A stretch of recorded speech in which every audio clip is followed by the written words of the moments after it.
Selamat Hari Guru saya ucapkan kepada semua pendidik di seluruh negara.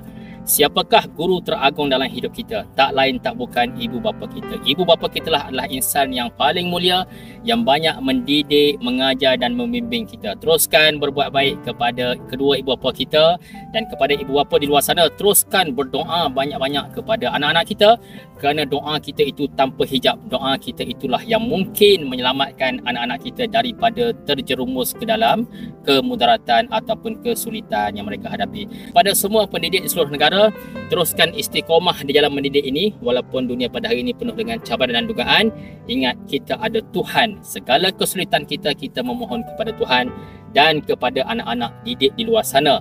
Teruskan menjadi murid yang baik, anak yang baik, kerana kita akan memperolehi banyak kebaikan dan keuntungan, manfaat dalam kehidupan kita, insya-Allah. Semoga dipermudahkan semua urusan kita, dikurniakan kesihatan yang baik, dan insya-Allah kejayaan yang kita impikan akan dikurniakan suatu hari nanti. Assalamualaikum warahmatullahi taala wabarakatuh.